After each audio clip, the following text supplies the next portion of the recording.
ভূত কেউ বাঁচবো না আমরা।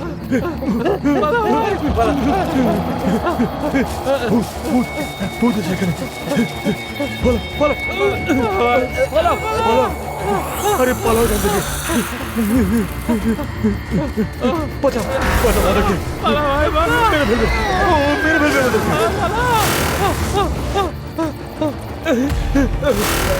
দরজা খোলো, দরজাটা খোলো, দরজাটা খোলো বলছি। আরে বাপরে, বন্ধ করো, কি হয়েছে?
তোমরা কি এই কাজটা করতে পারবে?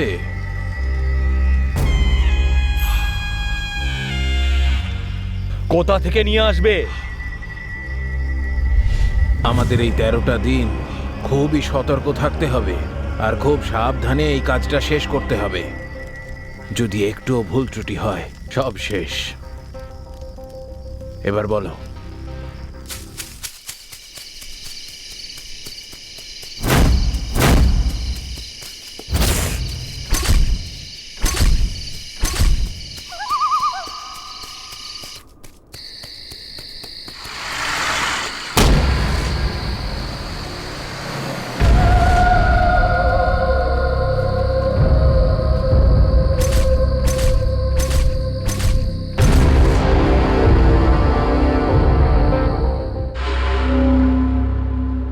শরীর এবং মন দুটোকেই কখনো একসঙ্গে শেষ করা যায় না।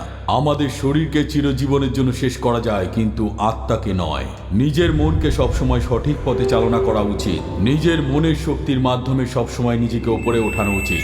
আজ থেকে অনেক বছর আগে চরক কসরত ওয়াঘভট, যাকে আয়ুর্বেদের মহর্ষি মানা হতো, প্রাণীদের জন্ম মৃত্যু নিয়ে চর্চা করার সময় একজন শিষ্য ওনাকে জিজ্ঞেস করে বসেন যে জীবন এবং মৃত্যুর মধ্যে পার্থক্যটা কোথায়। তখন আচার্যনি এটা উত্তর দেন যে যদি প্রত্যেক প্রাণীর দেহে চেতন ধাতু থাকে তাহলে সে জীবিত, যদি না থাকে তাহলে সে মৃত। তারপর সে শিষ্য জিজ্ঞেস করে যে চেতন ধাতুটা কি। তখন আচার্য বলেন যে সেটা হলো পরমাত্মার একটা পার্ট, যেটা মানুষে দেখতে পায় না, আর সেটাকেই আমরা আত্মা বলি। আত্মা সবসময় শরীরের হৃদয়ের মধ্যে থাকে, এমনটা সুশ্রুত আচার্য মনে করেন। ভগবদ গীতাতে শ্রীকৃষ্ণ বলেন যে वासांसि दृढ़यानि तथा विहाय नवानि गृह्णाति नरो प्राणे तथा शरीरानि विहाय जडरानि अन्यानि सयाति नवानि देहे। যেভাবে মানুষ পুরনো বস্ত্র ত্যাগ করে নতুন বস্ত্র পরিধান করে থাকেন, সেইভাবে আত্মা ও বৃদ্ধ শরীরকে ত্যাগ করে নতুন শরীর ধারণ করে। যখন আত্মার মনোকামনা পূর্ণ হয়ে যায় তখন তার মূল স্থান পরমাত্মার সঙ্গে মিলন ঘটায়, অর্থাৎ মোক্ষ প্রাপ্তি হয়ে থাকে। আর যদি তার মনোকামনা পূর্ণ না হয় তাহলে সে মৃত্যুর আগুনে জ্বলতে থাকে। পুরাণ অনুযায়ী আত্মার সংখ্যা 13 ধরা হয়ে থাকে, যেমনটা হলো 13 মিনিট। আত্মাকে শরীর থেকে বাইরে বেরোনোর জন্য 13 মিনিট সময় লেগে থাকে। 13 ঘন্টা আত্মা নিজের শরীরকে হারানোর জন্য 13 ঘন্টা কষ্ট পেয়ে থাকে। 13 দিন আত্মা নিজের শেষ ইচ্ছে পূরণের জন্য নিজেদের আত্মীয়দের আশেপাশে ঘুরতে থাকে। 13 মাস এই সময়ের মধ্যে আত্মার পুনর্জন্মের প্রক্রিয়া শুরু হয়ে যায়, আর 13 বছর আত্মা তার প্রেতাত্মা হিসাবে শাস্তি গ্রহণ করে থাকে। পুরাণে বলা আছে আত্মার জন্য শুরুর 13 দিন অত্যন্ত কঠিন হয়ে থাকে। আর এর সাথে পুরাণে এ কথাও লেখা আছে যে দেহ থেকে বেরোনোর পর আত্মা দেহের বাঁ দিকে বসে থাকে আর 13 ঘন্টা পর্যন্ত নিজের দেহের সাথেই থাকে। নিজের আত্মীয়দের কাঁদতে মানা করে থাকে, কিন্তু তার শব্দ আত্মীয়দের কান পর্যন্ত পৌঁছায় না। তার শরীরে যখন কেউ মালা পরায় তখন যে দেহ আমাকে আশ্রয় দিয়েছিল সেই দেহে তুমি মালা পরিয়ে আমাকে সম্মান করেছো বলে ওই মানুষকে জড়িয়ে ধরে, এটা জেনেও যে সে এটা একদমই অনুভব করতে পারছে না। তখন আত্মা দুঃখ পেয়ে দেহের বাঁ দিকে এসে বসে পড়ে। সেই জন্য সবসময় মরদেহের বাঁ দিকেই তাদের আত্মীয় স্বজনকে বসানো হয়।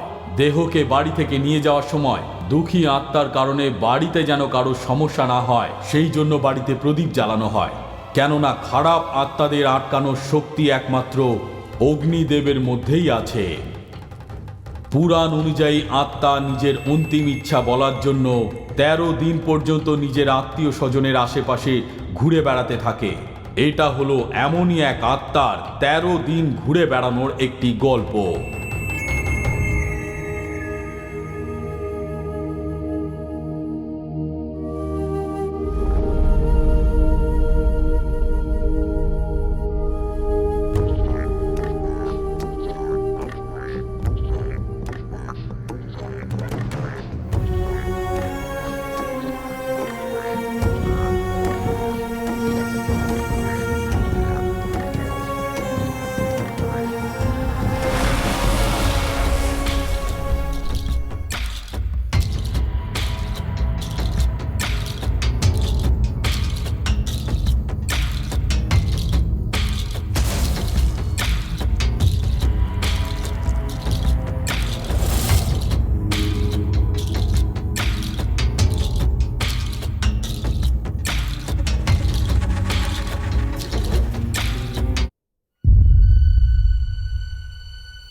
কোথায় দীপু? আমি জানি তুমি এখানেই কোথাও আছো, বলো না প্লিজ। এই আমি জানি যে তুমি এখানেই কোথাও লুকিয়ে আছো। তুমি যদি বেরিয়ে না আসো তাহলে আমি কিন্তু চলে যাব। আমি কিন্তু মজা করছি না। আরে দাঁড়াও না প্লিজ, চলে যাওয়ার কথা বলো না সোনা। আচ্ছা সোনা বলে তুমি আমাকে এতক্ষণ অপেক্ষা করালে, এটা কি তুমি ঠিক করেছো? আমি মানছি এটা ভুল করেছি, কিন্তু নিজের বয়ফ্রেন্ডকে এতক্ষণ ধরে অপেক্ষা করানো এটাও তো ভুল, বলো। আচ্ছা তাহলে এই জন্য আমার উপর প্রতিশোধ নিলে? না সুচি, তোমার থেকে কোনো কারণে প্রতিশোধ নেওয়া বা রাগ করা সম্ভব নয়। আমার হৃদয় থেকে শুধু তোমার নামই বেরোয়। নাও শুনে দেখো। I love you Suchi. I love you two.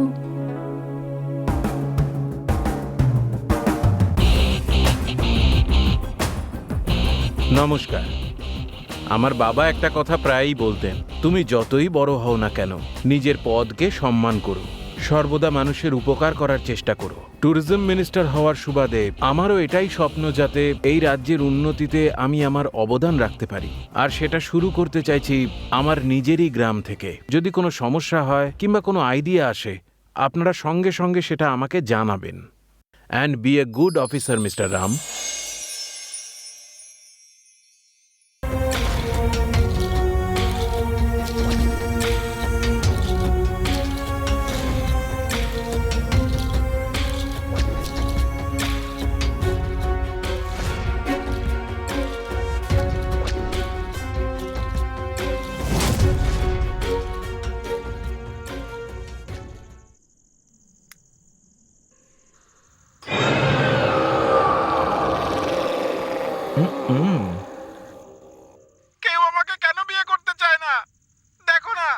দেখতে সুন্দর নয়?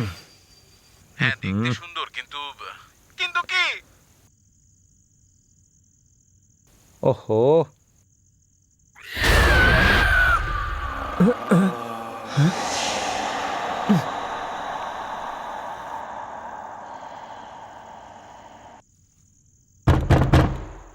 कौन है?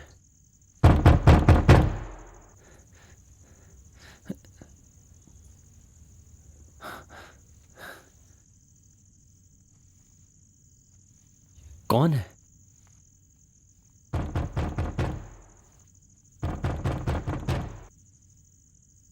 कौन होगा?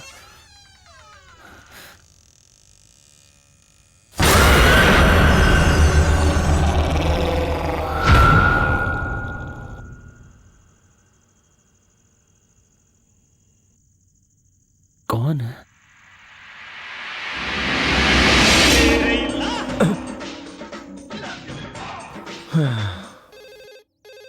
Hello, hello, Joy Bhavani Tours and Travels. Yeah, I had called your office earlier too.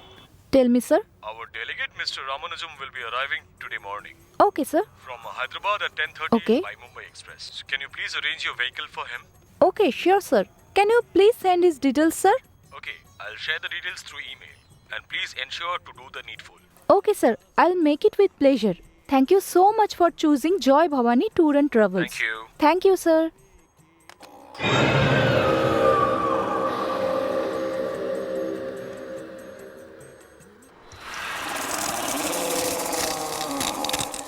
Hello, এখন আপনি কোথায় আছেন sir? On the way to office madam. একটা কাজ করুন। বলুন না, আপনার সব কথা মানতে আমি রাজি। এখন তুমি যেখানেই আছো সেখান থেকে ইউ টার্ন নিয়ে সোজা রেলওয়ে স্টেশন পৌঁছে যাও। ওকে, তারপরে? হায়দ্রাবাদ থেকে রামানুজ নামের একজন লোক আসবে। আপনারা সব তুমি ওনার সাথে দেখা করো আর ওনাকে কি আমার কথা শুনতে পাচ্ছ? হ্যালো, শুনতে পাচ্ছ? আমার কথা কি তুমি শুনতে পাচ্ছ? ওকে।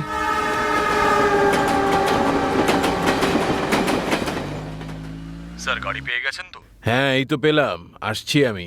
তবে আমার স্ট্যাটাস অনুযায়ী গাড়িটা কিন্তু আমার পছন্দ হয়নি। আর একটু বড় গাড়ি হলে আমি খুশি হতাম, এটা বড্ড ছোট গাড়ি। যাই হোক, ঠিক আছে। আচ্ছা লাইনে থাকো, ওকে স্যার। আমি মিটিং এর জন্য বেরিয়ে পড়েছি। তোমরা কি আমাকে কোটেশনটা পাঠিয়েছিলে? একবার এনকোয়ারি করো। এক্ষুনি বলছি স্যার। আরে আরে স্যার। আরে তুমি নেশা করে গাড়ি চালাচ্ছ নাকি? একটু সাবধানে চালাও, আমার কোনো তাড়া নেই। আচ্ছা sir. Hello sir hello hello. Sir hello. হ্যাঁ, কি ব্যাপার, কি হলো? আরে একটা ছোট্ট বিষয় খোঁজ নিতে এত সময় কেন লাগে তোমাদের? স্যার আমি মেল করছি স্যার, 2 মিনিট। আরে দূর, তখন থেকে বলছো 2 মিনিট। ঠিক করে দেখে বলো কতক্ষণ লাগবে। পাঠিয়ে দিয়েছি স্যার, দেখে নিন। হ্যাঁ ঠিক আছে, দেখছি আমি। Driver sir. এবার একটু তাড়াতাড়ি চলো। Okay sir. এই শোনো, হ্যাঁ, এসিটা একটু বাড়িয়ে দাও তো। Okay sir. আবার পিছন ফিরে দেখার কি আছে? এসি বাড়াতে বললাম তো তোমাকে। এসি ফুল আছে স্যার। ধুর। হ্যাঁ, এখানে তো রাস্তাও ফালতু আর গাড়িটাও ফালতু, নেটওয়ার্কও নেই। বাইরে দেখো চারিদিকে কত নোংরা। ছি, কি করে যে মানুষ থাকে এখানে। হ্যাঁ, এই গাড়ির কাজগুলো পরিষ্কার করো কোনোদিনও? হ্যাঁ, এই তুমি নেশা করেছো নাকি? ম্যানার্স শেখায়নি কেউ? আমি সম্মান দিয়েই কথা বলছি স্যার। তোমার তো দেখছি খুব অহংকার। স্যার, অহংকার শুধু আমরা অহংকারীদের দেখাই, আর তাদেরকে এমন একটা শিক্ষা দিই যেন তাদের অহংকার সব সময়ের জন্য ভেঙে যায়। স্যার, অতিথি সৎকারে আমরা একদম সবার উপরে থাকি, একদম সবার উপরে। আমরা অতিথি আপ্যায়নের ব্যাপারে কোনো খামতি রাখি না স্যার। ঠিক আছে ঠিক আছে, থামো। গাড়ির কন্ডিশন ঠিক আছে তো? ও, গাড়ি একদম সুপার আছে স্যার। স্যার, 1 বছর হয়ে গেছে এই গাড়িটা কখনো আমাকে বিপদে ফেলেনি। বাহ, কি সুপারহিট গাড়ি তোমার। 1 মিনিট স্যার, আমি একটু চেক করে নিই। হ্যাঁ তাই করো। গাড়িটা হঠাৎ করে বন্ধ হয়ে গেল কেন? সবই তো ঠিক আছে দেখছি।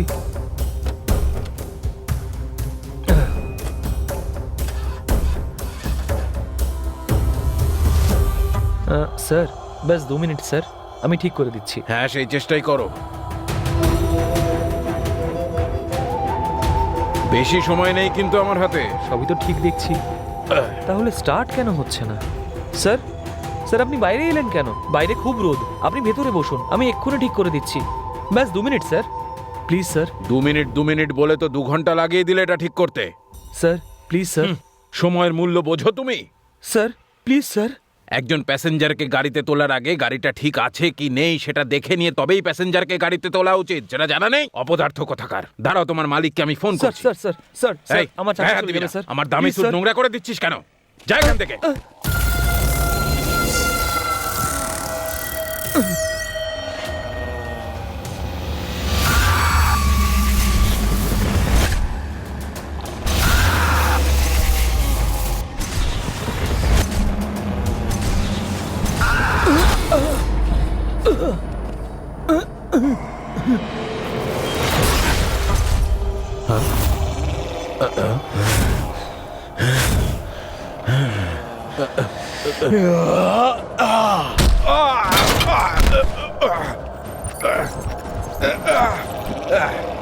আরে না না না না, আমায় ছেড়ে দাও, ছেড়ে দাও আমায়, আমায় মেরো না, মেরো না আমায়। না না না।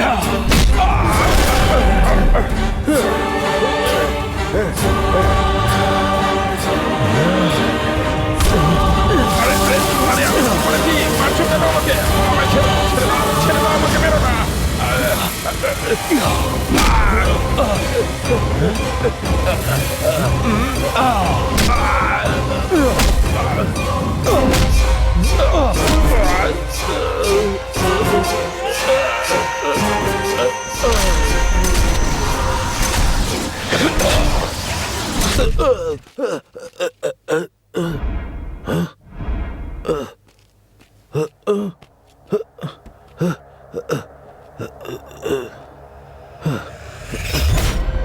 কোথায় গেল? স্যার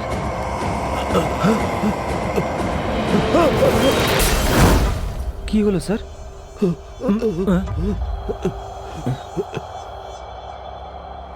কি ব্যাপার স্যার?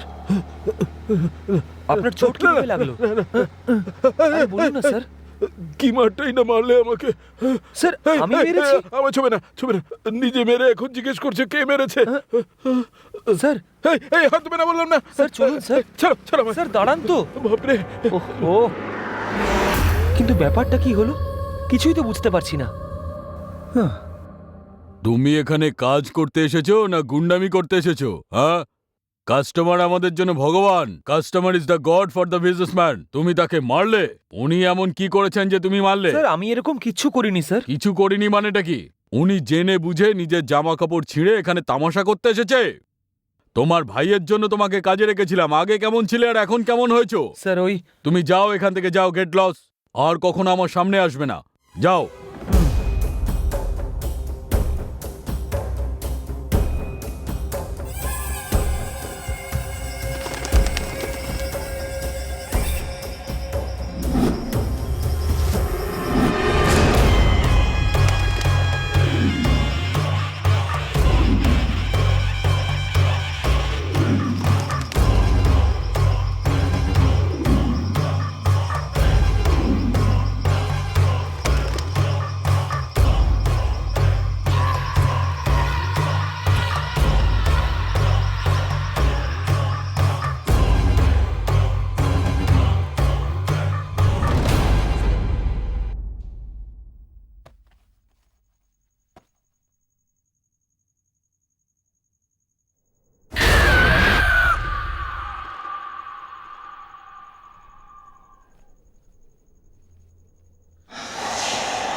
এই চোখে দেখিস না, কানা নাকি?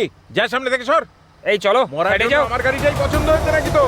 ও ভাই, কিরে, শুনতে কানে পাচ্ছ শোনা না? যাচ্ছে না? সর সর, আরে নাহলে কিন্তু সরে গাড়ি যাও। চালিয়ে দেবো তোর ওপর দিয়েই। আরে ট্রাকের সামনে থেকে সরো। কি অদ্ভুত পাগল লোকজন আজব বলো আজব তো। পাবলিক কোথা থেকে চলে আসে। এই যা, চল চল চল যা। চলে আসে যে সব। মাথা খারাপ কোথাকার। কি হচ্ছে?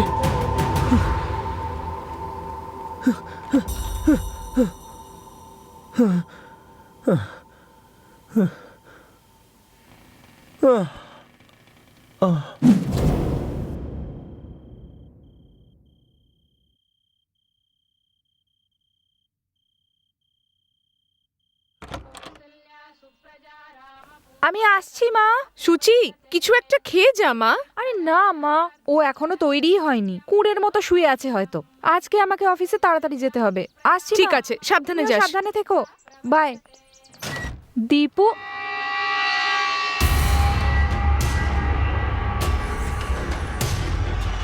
দীপু,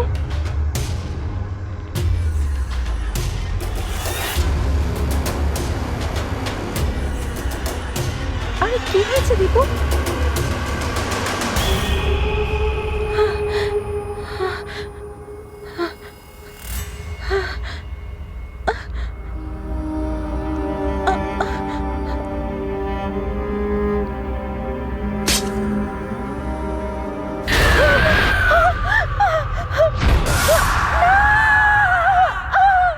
এই কি হলো সুচি, চিৎকার করছো কেন? ওই ও এখানে আরশোলা দেখেছো? ব্যাচেলার ছেলের রুমে আরশোলা, বাথরুমে নোংরা আবর্জনা, এসব তো কমন জিনিস বলো।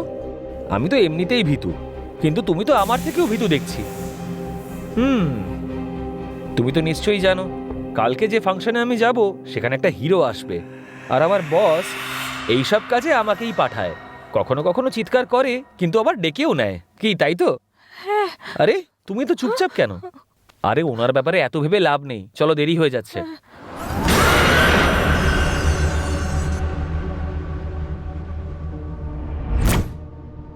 হু, আপনি কিন্তু গ্রেট বস। সকালবেলা দেখলেও সবার গায়ে কাঁটা দিয়ে উঠবে এমন সিনেমা বানিয়েছেন, কিন্তু আপনি রিয়েল স্টার বলে সাইলেন্ট মোডেও যা এন্ট্রি নিয়েছেন না বস, রিয়েলি সুপার বস। ভাইব্রেশন মোডে বলুন ম্যাডাম। হ্যালো, তুমি এখন কোথায়? তুমি এত চিন্তিত কেন সুচি? ও আসলে আমার তোমার সঙ্গে দেখা করার আছে। শুধু এইটুকুই ব্যাপার? 2 মিনিটস, আমি এক্ষুনি মন্দিরের কাছে পৌঁছচ্ছি, ঠিক আছে? ওকে।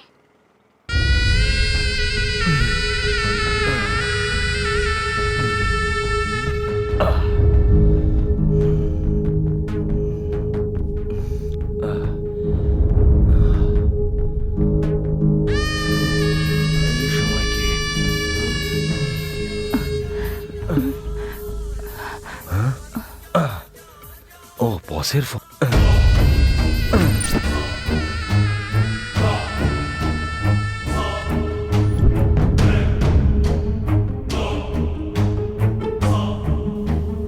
ওকে বস। কে ছিল? আরে তোমার তাতে কি বলো তো?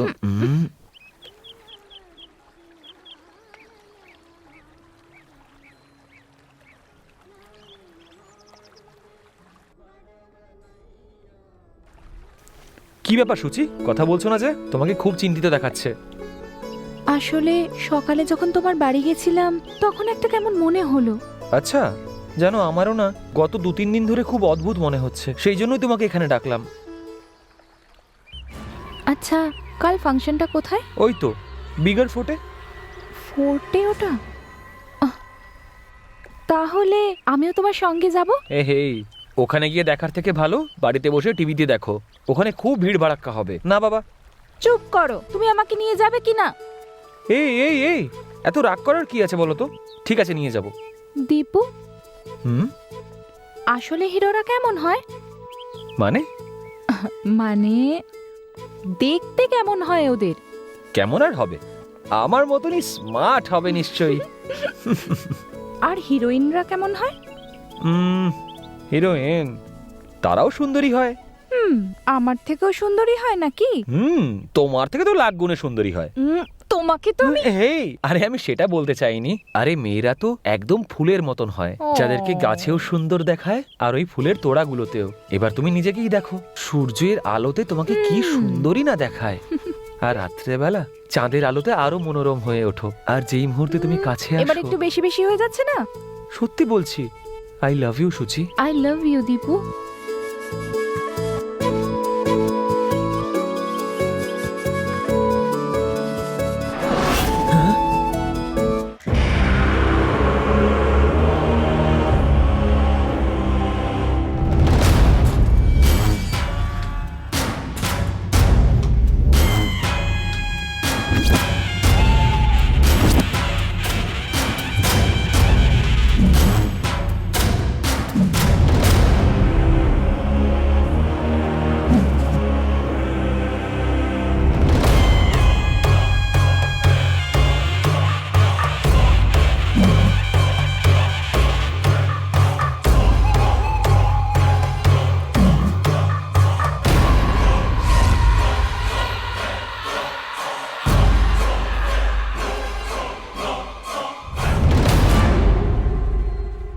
সুচি, তোর জন্য খাবারটা নিয়ে আসি? আমি বাইরে থেকে খেয়ে এসেছি, তুমি খেয়েছো? হ্যাঁ, আমি খেয়েছি, কিন্তু তুই এমনি শুয়ে পড়িস না, এক গ্লাস দুধ খেয়ে নে।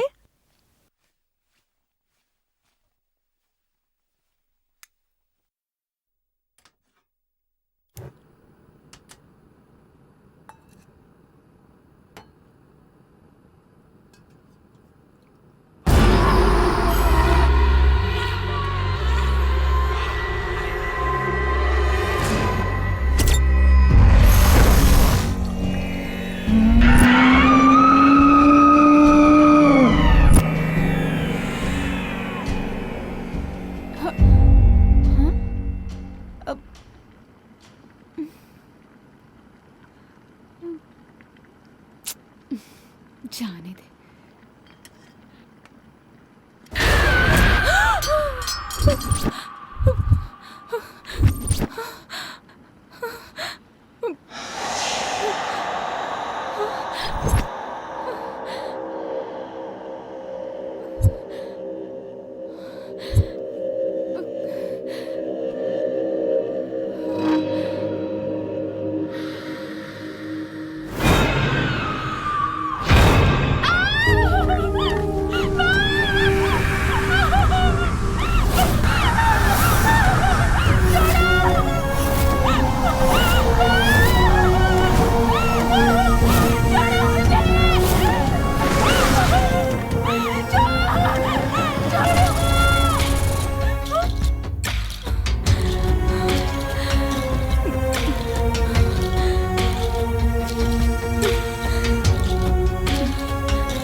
हेलो,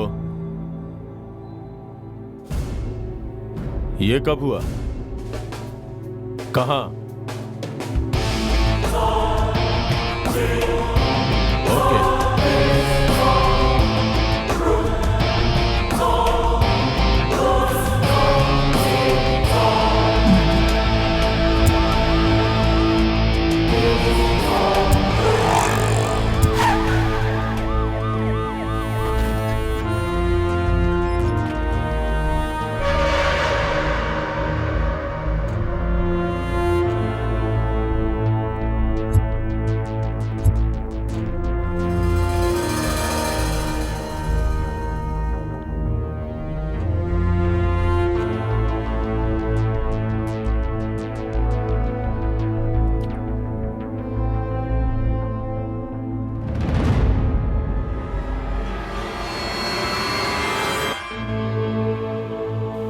ও আত্মহত্যা কেন করলো? যে আমাকে ফোন করেছিল তাকে ডেকে পাঠিয়েছো? হ্যাঁ স্যার, ও এসে গেছে। ডাকো ওকে। পবন স্যার এসে গেছে ও। নমস্কার স্যার। বডিটাকে পোস্টমর্টমে পাঠাও। ঠিক আছে স্যার। আর রিপোর্ট নিয়ে থানায় চলে এসো। ঠিক আছে স্যার। আর ওর ফোন নাম্বারটাও নিয়ে নাও। Okay sir. এনকোয়ারির জন্য ওকে ডেকে নিও। ঠিক আছে স্যার। আজকে সকালে রামেশ্বরম কলোনিতে একটা লোক নিজে গলায় দড়ি দিয়ে আত্মহত্যা করেছেন, কিন্তু এটা বলা হচ্ছে যে এটা হত্যাও হতে পারে। এই মামলাটা নিয়ে পুলিশের এনকোয়ারিও শুরু হয়ে গেছে আর এই জায়গার তল্লাশিও শুরু হয়ে গেছে। প্রতিবেশীরা এটা বলছে যে যে মারা গেছে তার নাম হলো উদয় আর সে সবজি বিক্রি করত। ক্যামেরাম্যান সুরেশের সঙ্গে ক্রান্তি।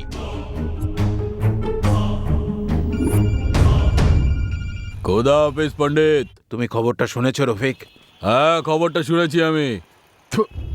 এটার জন্য তুমি এত টেনশন নিচ্ছ কেন বলো তো? আগে নিজের কাজটা সারো। কিন্তু রফিক, কালকে আমি পরের কথা পরে ভাবা যাবে। ফোন রাখছি, খোদা হাফেজ। শোনো রফিক, কিন্তু ও আত্মহত্যা করলো কেন? সকালে আমি যখন অফিস যাচ্ছিলাম না, তখন তোমার বাড়ির সামনে অনেক ভিড় ছিল। কি হয়েছিল ওখানে? আমার বাড়ির কাছে যে উদয় থাকতো না, সে ফাঁসি লাগিয়ে আত্মহত্যা করে নিয়েছে।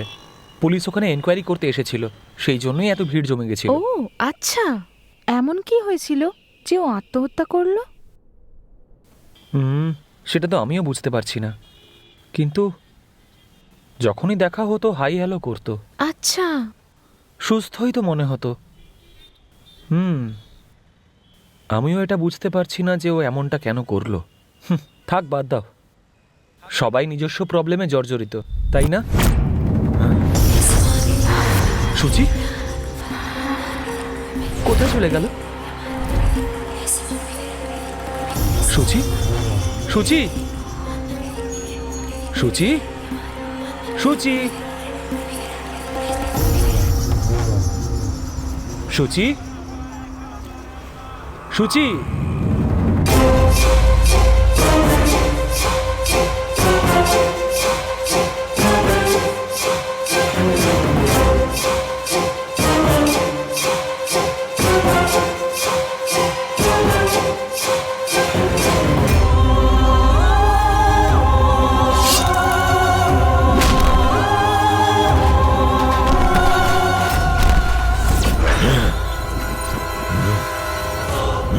এই সৈয়দ, এই উসমান, এই তোরা কোথায় আছিস? আয় এক্ষুনি এখানে। কি হচ্ছে? কি হচ্ছে? কি হচ্ছে? কি হচ্ছে? কি হচ্ছে? কে রে? কে রে? কে তুই? কে রে? কে কে কে কে?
মাথা খারাপ হয়ে গেছে তোমার? তুমি কি জানো যে তুমি কার সাথে লেগেছো আর কাদের মেরেছো?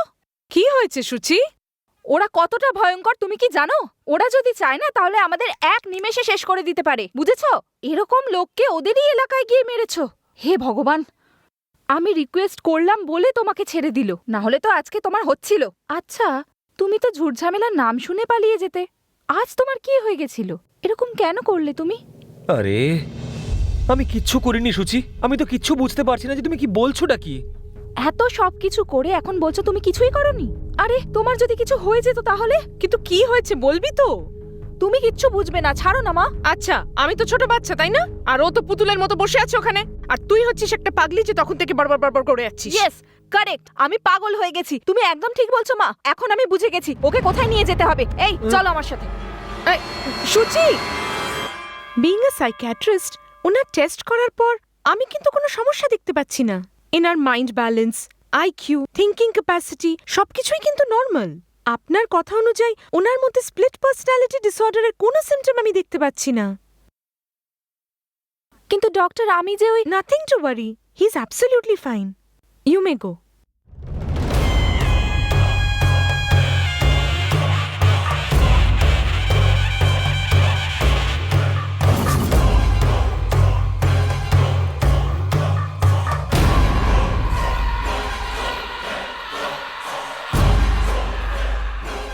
আমরা আর কতদিন এভাবে খুঁজে বেড়াবো? আমাদের কিন্তু মাথা খারাপ হয়ে যাচ্ছে, তাড়াতাড়ি খোঁজো ওকে দাদা।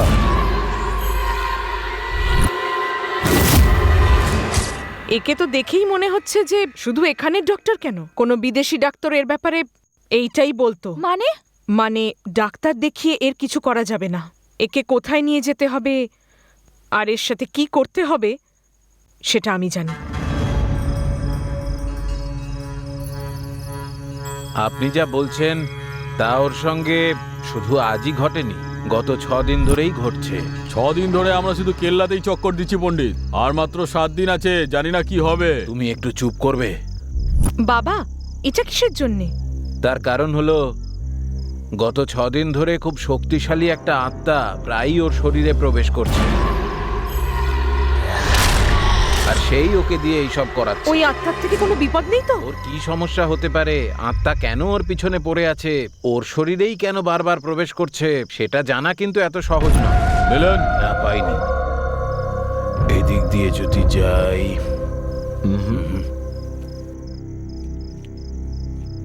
নাকি এদিকে আছে, আমি খুঁজে পাচ্ছি না কেন। হ্যাঁ, এখানেই কোথাও আছে। শুধু এখানেই নয়, যেখানেই যাও না কেন এই রহস্য কিছুতেই জানতে পারবে না।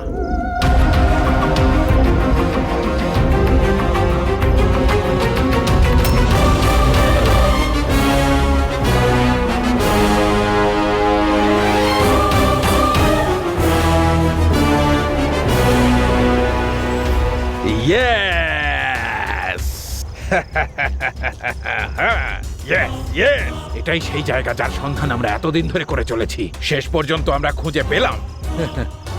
6 দিন ধরে আমরা যেই জায়গাটার সন্ধান করে চলেছি, অবশেষে তার সন্ধান পেলাম। ইনশাআল্লাহ পণ্ডিতজি, আপনি এটা করে দেখালেন।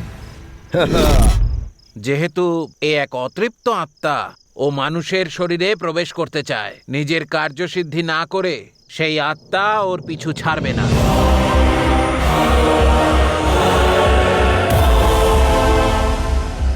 তেরো দিন ওই আত্মা ওর সঙ্গে থাকবে। কিন্তু একটা কথা আমি আপনাদের জানিয়ে দিতে চাই, ওই আত্মার কাছে তার কার্যসিদ্ধির জন্য আর 7 দিন রয়েছে। 7 দিন বাকি আছে? রফিক, শফি, মুরলি, আজ সন্ধে ঠিক 7টার সময় তোমাদের 7ম দিনের কাজ, যা আমি বলে দিয়েছিলাম, তা শুরু করে দিতে হবে। ঠিক আছে দাদা।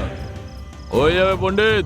তবে হ্যাঁ, এই 7টা দিন ওর জন্য কিন্তু খুব বিপজ্জনক। 8ম দিন থেকেই আমরা সবাই আমাদের সব স্বপ্ন সত্যি করতে পারবো, যা ইচ্ছে তাই করতে পারবো।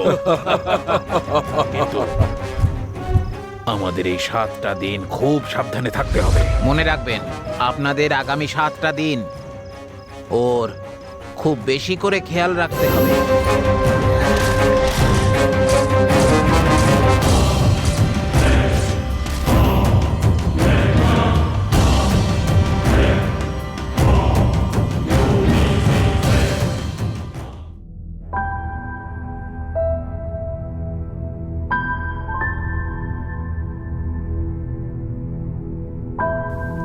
21st সেঞ্চুরি একটা মেয়ে হয়ে তুই কোনো একটা বাবার ওপরে বিশ্বাস করছিস? 6টা দিন তো শেষ হয়ে গেল, আরো 7 দিন বাকি আছে। এই যে 13টা দিন ওর পেছনে একটা আত্মা পড়ে থাকবে, এইসব বাজে কথা ভেবে তুই নিজের মাথাটা খারাপ করছিস। তোর বুদ্ধি বলে আর কিছু বেঁচে নেই। মার্কেটে আমি যেটা নিজের চোখে দেখেছি সেটা যদি না দেখতাম তাহলে এতটা চিন্তিত হতাম না আমি। আর ওই দিন ওই হায়দ্রাবাদের ক্লায়েন্টটা ওর বিরুদ্ধে কমপ্লেন করেছিল, কিন্তু আমি সেটা মানিনি। ইনফ্যাক্ট আমি বসকেও কনভিন্স করেছিলাম, কিন্তু জানি না কেন আমার কাল থেকে ওকে নিয়ে ভীষণ ভয় করছে। দেখ Suchi, it may be a psychic vibration. এটাকে নিয়ে আর আপসেট হয়ে থাকিস না। আমরা সাইকিয়াট্রিস্টের সাথেও কনসাল্ট করেছি, কিন্তু উনি বলছেন সবকিছুই নর্মাল। যদি কেউ কোনো মেয়েকে বিরক্ত করে, এটা খুব স্বাভাবিক যে তার বয়ফ্রেন্ড তার নিজের চোখে দেখে এগুলো সহ্য করতে পারবে না। আর সেই জায়গায় দাঁড়িয়ে যারা তোকে বিরক্ত করেছে তাদেরকেও খুব বাজেভাবে মেরে থাকে, তাহলে তাতে ও ভুল কি করেছে? তুই এডুকেটেড হয়েও এইসব নিয়ে ভাবছিস? যদি ঈশ্বরের মতো পজিটিভ এনার্জি থেকে থাকে তাহলে শয়তানের মতো নেগেটিভ এনার্জি হতে পারে না? আমার ভীষণ ভয় করছে জ্যোতি, আমি ওকে যদি হারিয়ে ফেলি। রিল্যাক্স সুচি, যদি তোর এটা মনে হয় যে কোনো আত্মা সম্পর্কেও সমস্যা আছে, তাহলে নিশ্চয়ই এটার কোনো সলিউশন হবে। দীপুর সাথে তুই কিছুদিনের জন্য কোথাও একটা বেরিয়ে আয়। এনভায়রনমেন্টটা চেঞ্জ হলে তোর এই ডিপ্রেস মুডটাও নিশ্চয়ই চেঞ্জ হবে। আর যদি বাইরে গিয়েও কিছু না হয় তাহলে? কথাটা তো সত্যি। তুই একটা কাজ কর, এদিকে ওদিকে ঘোরাচ্ছে আমার আঙ্কেলের একটা আয়ুর্বেদিক সেন্টার আছে, যদি ওখানে নিয়ে যাস তাহলে ওর ট্রিটমেন্টটাও হয়ে যাবে আর তোর মুডটাও চেঞ্জ হয়ে যাবে। আর যদি তুই হ্যাঁ বলিস, আমি এক্ষুনি ফোন করে সব অ্যারেঞ্জ করে দিচ্ছি। ঠিক আছে। কাম অন সুচি, সব ঠিক হয়ে যাবে। চল আয়।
ও তুমি? কি হয়েছে দীপু, তুমি এত ভয় কেন পেয়ে আছো? কি বলবো তোমাকে সুচি, কেউ যখন দরজায় কলিং বেল বাজায় তখন দরজা পর্যন্ত আমার খুলতে ভয় লাগে।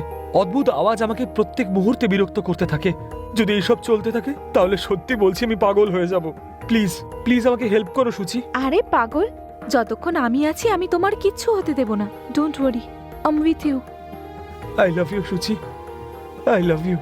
I love you too.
বাবা দীপু, নমস্কার গুরুদেব। কেমন আছো দীপু?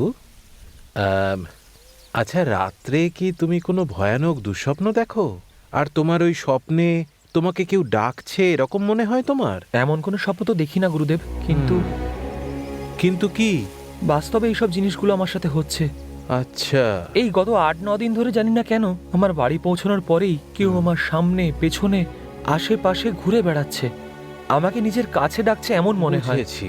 এই কথাটা তুমি মা বাবাকে জানিয়েছো? বলার মতন আমার কেউ নেই গুরুদেব, আমি অনাথ। আমার এটা জানা ছিল না। বাবা মা হয়তো নেই, কিন্তু আমার একজন খুব ভালো বন্ধু আছে যে আমাকে ভাইয়ের মতন সামলেছে সব সময়। ওকে বলতে পারতাম, কিন্তু ও 10 দিন আগে চেন্নাই গেছে। ঠিক আছে, কোনো ব্যাপার না। তুমি কি ভূত, প্রেত, আত্মা, পূর্বজন্ম এইসব ব্যাপারে বিশ্বাস করো? গুরুদেব, ওই ঠিক আছে, চলো আমার সঙ্গে।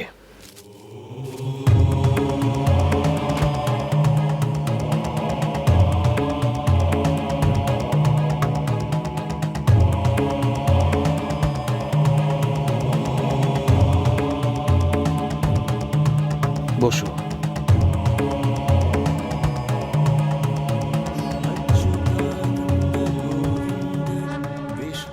কিছু শুনতে পাচ্ছ তুমি? হ্যাঁ, শুনতে পাচ্ছি। যদি পারো তো এটা ধীরে ধীরে নিজে উচ্চারণ করার চেষ্টা করো। ঠিক আছে গুরুদেব। আর সেই সঙ্গে কাল কি হয়েছিল, পরশু কি হয়েছিল, তার আগের দিন কি হয়েছিল, সেগুলো ধীরে ধীরে মনে করার চেষ্টা করো। মনে করো বাবা, মনে করো।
বিদরের নবাবের কাজ একদম অসাধারণ। সবই আপনার জন্য ভাইজান। ওই উত্তর প্রান্ত থেকে দক্ষিণ প্রান্ত পর্যন্ত, এমনকি পশ্চিমেও আমাদের এই শাসন চলে। কিন্তু আমরা এখানেও রাজ করতে চাই। আপনি আমার চেয়ে বয়সে বড়, তার মানে কিন্তু এটা নয় যে আমি আপনার গোলাম। আমার কথার অর্থ গোলামি করা নয়। ব্যাস, একবার যখন বলে দিয়েছেন, শাহেনশাহ আপনার কথা আর একটাও শুনবেন না। ভুল করে থাকলে ক্ষমা করবেন শাহেনশাহ।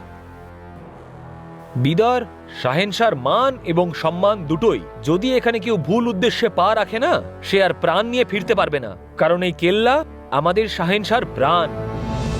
আর ঠিক এইভাবেই হায়দ্রাবাদ প্রান্তের নবাব আর দিদার প্রান্তের নবাব দুজনের সম্পর্কে ভাই ভাই হওয়া সত্ত্বেও অধিকারের লোভে তাদের দুজনের মধ্যে একটা বড় দেওয়াল তুলে দিয়েছে।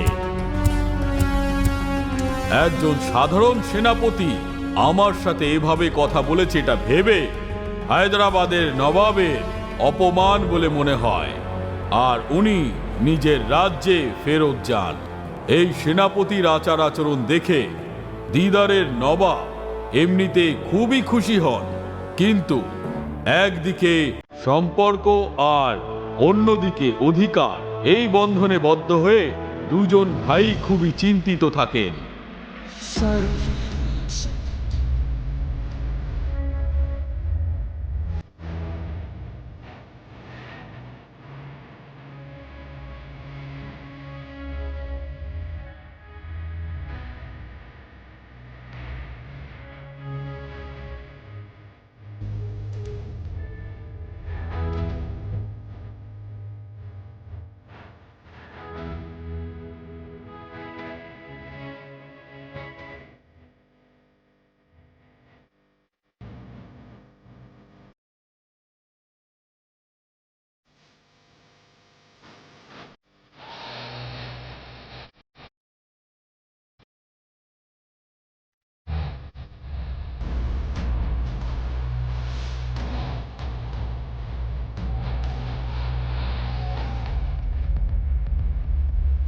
আর তোর কাছে গোলামি না করে এবার তোকে মেরে সুলতান হয়ে দেখাবো আমি।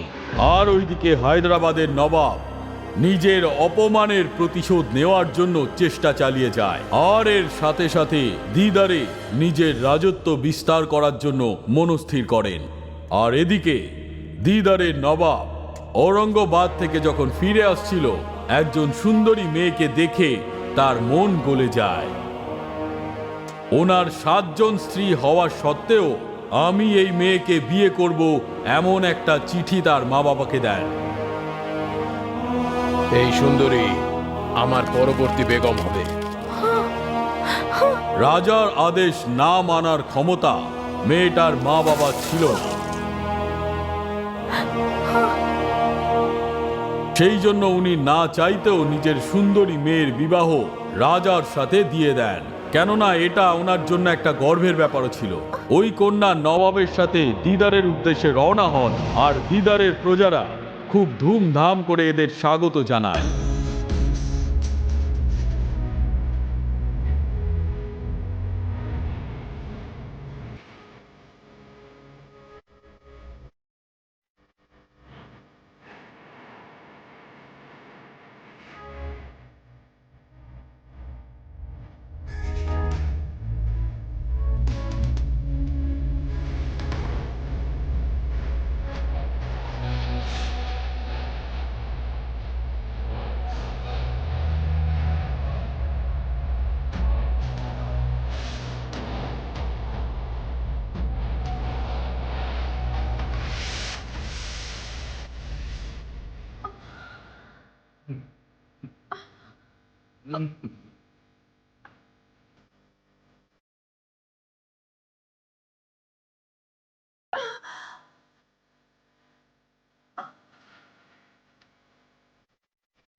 কাঁটা বিছানো পথে চলে যার অভ্যাস, সে আজ মখমলের বিছানায় শুয়ে। কিন্তু তোমার মাথায় বেগমের মুকুট দেখতে পাচ্ছি না কেন সুন্দরী? দেখুন, আপনার থেকে কি লুকোবো? আমি এটা চাইনি যে আমি এভাবে কারোর স্ত্রী হব, অথবা 8ম স্থানে আমি থাকব। আমি তো এরকম কাউকে চেয়েছিলাম যে নিজের মনে শুধু আমাকেই জায়গা করে দেবে। ব্যাস, আমাকে ক্ষমা করবেন। তুমি আমার বেগম তো অবশ্যই, কিন্তু তারও আগে তুমি এই রাজ্যের সাম্রাজ্ঞী, আর কারোর সঙ্গে জবরদস্তি করা আমার এই শরীরে যতক্ষণ প্রাণ থাকবে ততক্ষণ সম্ভব নয়। তুমি এটা ভাবতে পারলে কি করে যে আমি তোমার সঙ্গে জবরদস্তি করতে পারি সুন্দরী?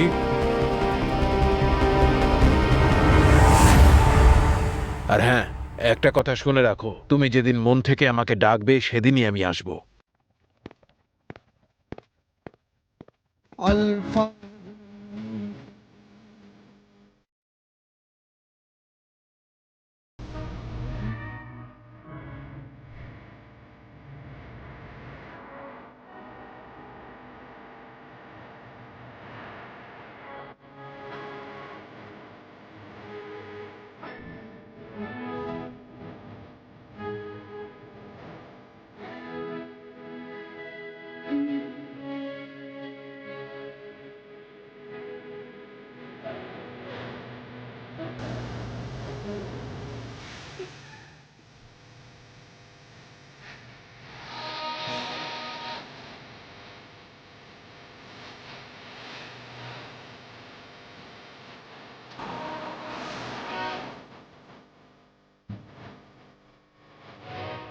কিছুদিন পর হায়দ্রাবাদের নবাব দিদারের নবাবকে একটা চিঠি পাঠায়।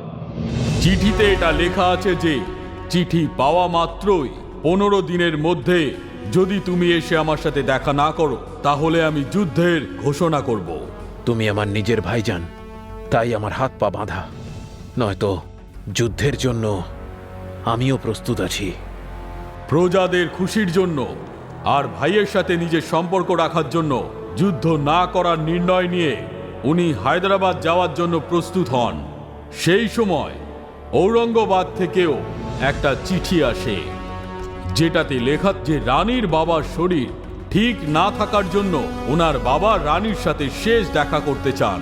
এই অবস্থায় উনি কি করবেন কি করবেন না সেটা ভেবে ভেবে রাজা একটা সিদ্ধান্ত নেন আর নিজের বিশ্বস্ত সেনা প্রধানকে নিজের কাছে ডাকেন আর রানীকে খুবই সাবধানে ঔরঙ্গাবাদ নিয়ে যাওয়ার জন্য সমস্ত দায়িত্ব তার কাঁধে দেন। আচ্ছা শাহেনশাহ।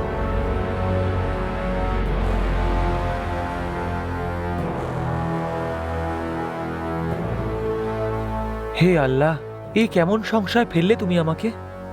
শাহেনশাহকে আমি এই কথাটা কি করে বলবো যে ওনার রানী আমাকে ভালোবাসে?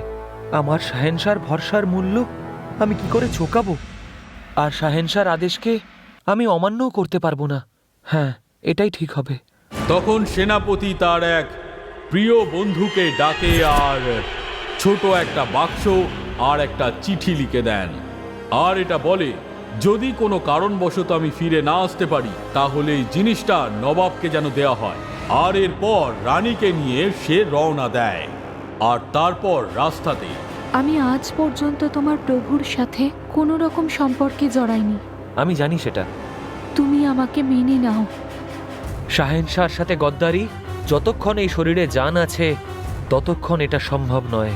আমি এটা কথা দিচ্ছি যে আমাদের এই সম্পর্ক সম্রাট জানতে পারবেন না। উনি আমার কাছে সব। আর তার সাথে না আমি কোনোদিন প্রতারণা করব না কাউকে করতে দেব। আমিও দেখে নেব আমাকে ঠকিয়ে সম্রাটের কাছে কি করে তুমি ভালো থাকো। রানী সেনাপতিকে তার সঙ্গে প্রেম করার জন্য উস্কানি দেয়। তার বিশ্বস্ত সেনাপতি সেটা মানতে চায় না, সেই জন্য রানী তার উপর অভিযোগ করেন যে সেনাপতি তার সাথে জবরদস্তি করার চেষ্টা করেছে। এই ঘটনাটা শোনার পর সেনাপতিকে কোনো কিছু জিজ্ঞেস না করেই সব কিছু সত্যি ভেবে তাকে আসামির কাঠগড়ায় দাঁড় করায় আর তাকে ফাঁসিতে ঝুলিয়ে দেয়। আর যখনই এই কথাটা সেনাপতির বন্ধু জানতে পারে যে বাক্সটা সেনাপতি তাকে দিয়েছিল সেটা নবাবকে দিয়ে দেয়।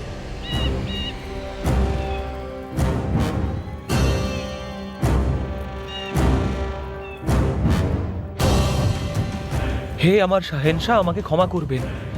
যদি আপনি একটা ইশারা করতেন যে 100 জনের সাথে যুদ্ধ করে এসো, তো আমি খুশি খুশি চলে যেতাম। নিজের জীবনের বাজি রেখে আমি শত্রুদের পরাজিত করতাম, না হলে ওদের কাছে আপনার জন্য নিজের জীবন অর্পিত করতাম। কিন্তু আপনি আমাকে একটা মুশকিল কাজ দিয়েছেন, নিজের বেগমকে আমার সাথে পাঠিয়ে। আফসোসের ব্যাপার হলো এটা যে আপনার বেগম আপনাকে নয় বরং আমাকে ভালোবাসেন। ঔরঙ্গাবাদের এই 3 দিনের সফরে যদি কোনো কারণে আমি প্রলোভিত হয়ে যাই, আপনার সঙ্গে প্রতারণা করার বোঝা আমি বয়ে বেড়াতে পারবো না। সেই জন্য আমি নিজের পৌরসত্বকে শেষ করলাম।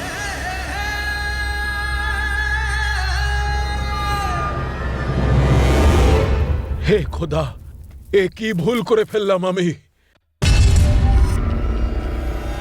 নিজের রাজার প্রতি সেনাপতি এতটাই বিশ্বস্ত ছিল, সেনাপতি তার লিঙ্গ কেটে নিজের পুরুষত্বকে ত্যাগ করে দিয়েছিল।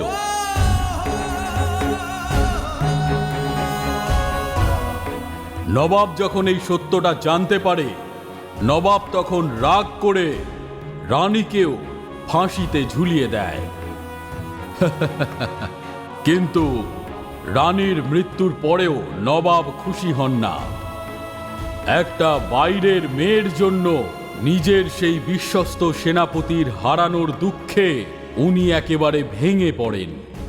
যদি পুনর্জন্মের মতো কোনো জিনিস থাকে, তো সেই জন্মে আমি আমার জীবনের বাজি রেখে তোমাকে রক্ষা করব। ওপরওয়ালার কাছ থেকে এমন কিছু চেয়ে বসলেন। যেসব ঘটনা ঘটে এই সব কিছুর দায় হায়দ্রাবাদের নবাব ছিল। ঔরঙ্গাবাদ থেকে আমি একজন সুন্দরী কন্যাকে তোর কাছে পাঠিয়েছিলাম। একটা তীর দিয়ে আমি দুটো শিকার করেছি। তোকে আর তোর সেনাপতিকে শেষ করে ফেললাম, আর তোর স্ত্রীকে তোর হাতেই ফাঁসির দড়িতে ঝুলিয়ে দিলাম। সেদিন ওর কণ্ঠস্বর বিদরের প্রত্যেকটা কেল্লায় প্রতিধ্বনিত হচ্ছিল না? এবার আমার হাসির আওয়াজ পুরো বিদর শুনবে।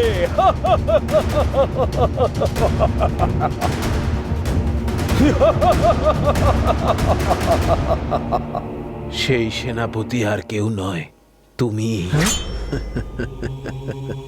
কি দীপু, তুমি খুব অবাক হয়ে গেলে তাই না? একদম আশ্চর্য হওয়ার মতোই কথা তো এটা, কারণ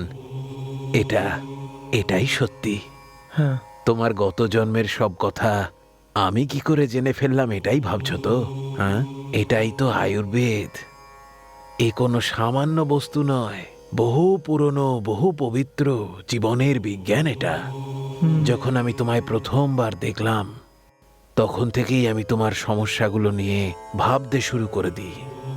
তারপরেই আমি জানতে পারি যে গত 10 দিন ধরে এক অত্যন্ত অজ্ঞাত শক্তি, এক অতি পবিত্র আত্মা তোমার চারপাশে ঘুরে বেড়াচ্ছে।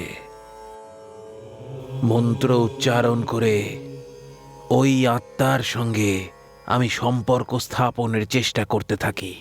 আর হ্যাঁ, এই কাজে আমি সফলও হই। এই পদ্ধতিতে আমি যা জানতে পারি যে আত্মা তোমার শরীরে প্রবেশ করছে তা সেই রাজার আত্মা। গত জন্মে নির্দোষ হওয়া সত্ত্বেও তোমাকে ফাঁসি দিয়ে উনি যে ভুল করেছিলেন, তার ফলে উনি এখন প্রায়শ্চিত্তের আগুনে জ্বলছেন। আর সেই প্রায়শ্চিত্ত করার জন্যই উনি বারবার এরকম করছেন। এতদিন ধরে ওই আত্মা শুধু তোমায় রক্ষা করে চলেছে। সেই কারণেই তোমার সঙ্গে গত 10 দিন ধরে এইসব ঘটছে। ওই আত্মা তোমাকে ভয় দেখানোর জন্য কিংবা তোমার কোনো ক্ষতি করার জন্য তোমার শরীরে আসছে না, বরং সে তোমাকে বাঁচাতে চায়। এটা করার জন্য সে কেবল 13 দিনই সময় পেয়েছে, যার মধ্যে 10 দিন অতিক্রান্ত। এখন তার কাছে কেবল 3 দিনই অবশিষ্ট রয়েছে। তোমার উপর যখনই কোনো রকমের সংকট আসছে, সে প্রত্যেকবার নিজের মতো করে তোমাকে বাঁচানোর চেষ্টা করছে। এখন তোমার বিপদ কোথা থেকে আসবে আর সে তোমাকে কি করে বাঁচাবে এইসব কিন্তু আমি জানি না। কিন্তু ওই আত্মা তোমাকে কিছু বলতে চায়, কিন্তু তুমি তো তাকে ভয় পাচ্ছ, তাই সে চুপ করে রয়েছে। যদি সে প্রেত আত্মা হতো তাহলে তোমার অনেক ক্ষতি করে দিতে পারত, কিংবা হয়তো তোমার সঙ্গে যাদের শত্রুতা আছে ও তাদেরকে আক্রমণ করত। কিন্তু এ এক পবিত্র আত্মা, বলতে পারো পরমাত্মারই রূপ। ও কারোর কোনো ক্ষতি চাইতেই পারে না। ও তো সর্বদা সবার ভালোই করতে চায়, কিন্তু সবার সঙ্গে সরাসরি সম্বন্ধ স্থাপন ওর পক্ষে সম্ভব নয়। সাধারণ মানুষ তো এসব ব্যাপারে ভাবতেই পারে না, কারণ তুমি জানো, সাধারণ মানুষের বুদ্ধি সেই পর্যন্ত পৌঁছতেই পারবে না, কেবল সৎ মানুষ ছাড়া। বুঝতে পেরেছ? 3, 8, 8, 5, 13 পুষ্যা। হ্যাঁ, আজ থেকে 2 দিন পরে সন্ধেবেলায় পুষ্যা নক্ষত্রে ঠিক সন্ধে 7টার সময় যদি তুমি তার সঙ্গে কথা বলার চেষ্টা করো তাহলে সেও তোমার সঙ্গে কথা বলতে চেষ্টা করবে। এই সময়টা কেবল 13 মিনিটের হয়। যদি তোমার উপর কোনো সংকটের ছায়া থাকে তাহলে সে অবশ্যই তোমাকে বাঁচাতে চাইবে। সত্যি বলছি আমি। যদি এখনো তুমি ওকে ভয় পেতে থাকো তাহলে ও আর কিছুই করতে পারবে না, বুঝেছো? ভয় পেও না, মনে সাহস রাখো, ওর আবেগ বোঝার চেষ্টা করো। ও তোমাকে সাহায্য করতে চায়। যাও, মনে সাহস রাখো, যাও।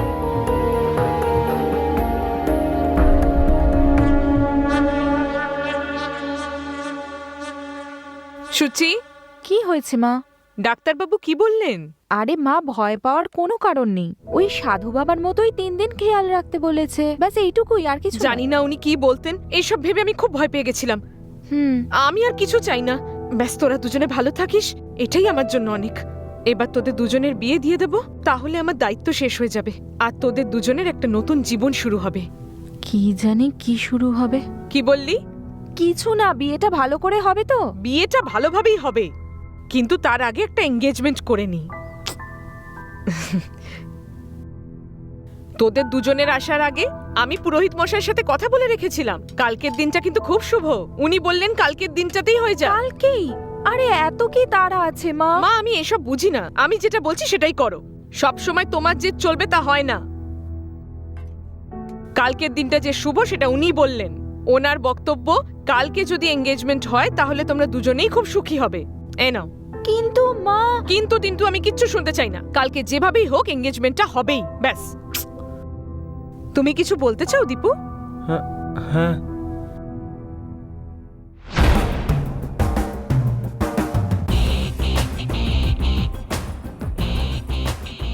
সেদিনকে সবাই ভাবছিল যে ও হয়তো আত্মহত্যা করেছে, কিন্তু এতে তো লেখা আছে death is not due to hanging. ওর শরীরে ড্রাগ ইনজেক্ট করা হয়েছিল, আর ওই ড্রাগসের কারণে ওর হার্ট ব্লক হয়ে যায় আর ওর মৃত্যু ঘটে। হ্যাঁ sir. I think this is not due to circumstantial pressure. রিপোর্টটা দেখে মনে হচ্ছে ডক্টর কতটা চালাক। তাহলে মার্ডার যে করেছে সে তো আরো বেশি চালাক। আচ্ছা, ওই বাড়িতে ইনভেস্টিগেট করার সময় কিছু এভিডেন্স পেয়েছিলাম যেগুলো তোমাকে দিয়েছিলাম, সেগুলো Yes. কোথায়? এই নিন sir. Good. Bhavani travel agency. এমনিতে প্রদীপ আর উদয় বলে এমন কোনো ছেলে এখানে কাজ করে না স্যার। কিন্তু এই আইডি কার্ডে যে অ্যাড্রেস আর ফোন নাম্বারটা রয়েছে সেটা তো এখানকারই। হ্যাঁ, ইয়েস স্যার। Quite interesting. চলুন আমার সাথে। হ্যাঁ স্যার, আমার স্টাফেরা এখানেই আছে, আসুন কথা বলাচ্ছি। আচ্ছা, তাহলে মিস্টার নাগেশ, ওনারাই আপনার স্টাফ? এরা হলো অফিস স্টাফ, আর এছাড়াও 6 জন ড্রাইভার আছে যারা ট্যুরিস্টকে অ্যাটেন্ড করে। আসলেই আমি থানায় পাঠিয়ে দিচ্ছি। আরে আপনাকে অত কষ্ট করতে হবে না, এমনিতেও এখানে যাতায়াত লেগেই থাকবে। ওরা যদি আসে আমাকে ডেকে পাঠাবেন। ওকে, থ্যাংক ইউ। আসি তাহলে। এনি টাইম আসুন স্যার।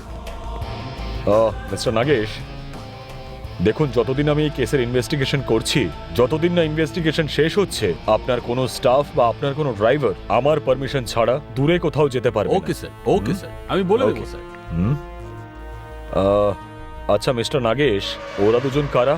এরা দুজনেই স্টাফ স্যার। এ হলো রিসেপশনিস্ট সুচিত্রা, আর এ হলো দীপু। ও নমস্কার স্যার। এতে কি আছে?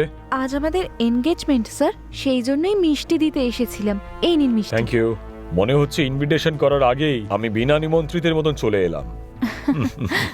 বাই দ্য ওয়ে, সারা জীবন ভালো থাকবেন, ঈশ্বর যেন আপনাদেরকে সুস্থ রাখেন। Thank you sir. স্যার, আজকে বিকেলে এঙ্গেজমেন্ট, আপনি নিশ্চয়ই আসবেন। শুধু আজকেই নয়, এবার তো আমার যাতায়াত লেগেই থাকবে। Okay, take care. See you mister Nagesh. Okay sir. Sir, একটা প্রশ্ন করতে চাই আপনাকে। হ্যাঁ, এই যে মার্ডারটা হয়েছে আর আমরা যে আইডি কার্ডটা পেয়েছি সেটা যে এই ট্রাভেল এজেন্সির, সেটা তো কনফার্ম স্যার।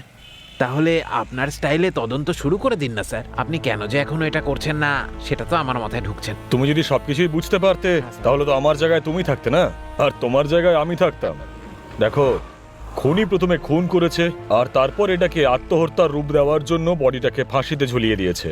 আর সব থেকে বিশেষ কথা, ও কোনো ভাবনা চিন্তা ছাড়া এই খুনটা করেনি, কিন্তু ও খুব চালাকির সাথে শিরার মধ্যে ইঞ্জেকশনে এয়ার ইনজেক্ট করে প্ল্যানিং করে খুন করেছে। আমার চোখে ওই খুনি প্রচন্ড চালাক, তাই আমাদেরকে ডাইভার্ট করার জন্য ওর ওই আইডি কার্ডটা ওই মার্ডার স্পটে ফেলেছিল যাতে ওটা আমরা পেয়ে যাই। এই ধরনের কেসগুলো খুবই কমপ্লিকেটেড হয়, কিন্তু কোনো ব্যাপার নয়। মনে হচ্ছে ওর উল্টো রাস্তা দিয়ে হাঁটতে ভালো লাগে। আমিও সেই পথ অনুসরণ করে ওর সব খেলা পণ্ড করব।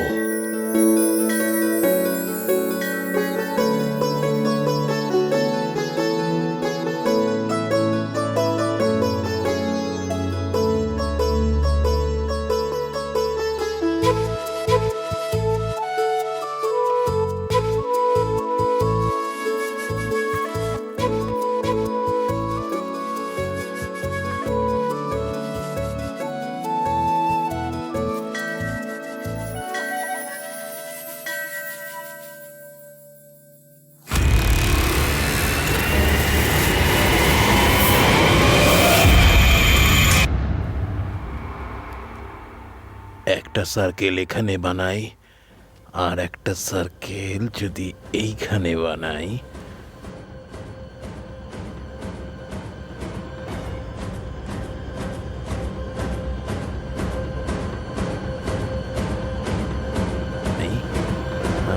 তাহলে কি দাঁড়াচ্ছে?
তোমার ওখানে যাওয়ার কি প্রয়োজন পড়েছিল?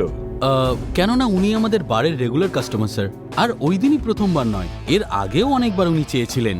আর সকালে গিয়ে আমি টাকা কালেক্ট করতে গেছিলাম, সেই দিনও গিয়েছিলাম স্যার। আচ্ছা, আমাকে এটা বলো যে রাতে যখন তুমি ড্রিঙ্কস নিয়ে গেছিলে তখন কি ও ঘরে একা ছিল নাকি? হ্যাঁ, আরেকজন ছেলে ছিল স্যার। ওকে কি আগে কখনো দেখেছো ওখানে? না স্যার, আগে তো কখনো দেখিনি, কিন্তু এখন আমি ওকে চিনতে পারবো স্যার। গুড। ওই বাড়ির কাছে কোনো মেডিকেল স্টোর আছে নাকি? মেন রোডের পাশে একটা আছে Okay, স্যার। তুমি নিচে যাও, আমি আসছি। Okay sir.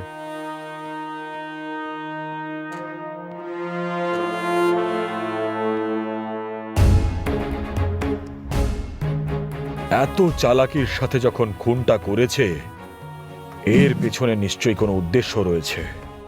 Medical store.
কোথায় যে গেল?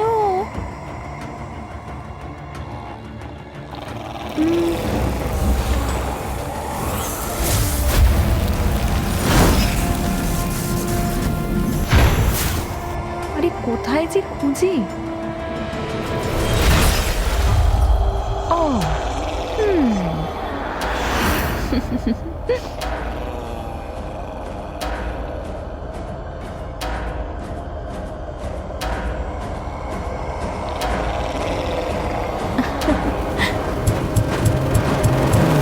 কি হয়েছে বাবু আপনার? কি ভাবছেন বসে বসে? না কিছু না, ওই ডক্টর যেটা বললো সেটা যদি সত্যি হয়। এটার জন্য এত ভাবার কি আছে?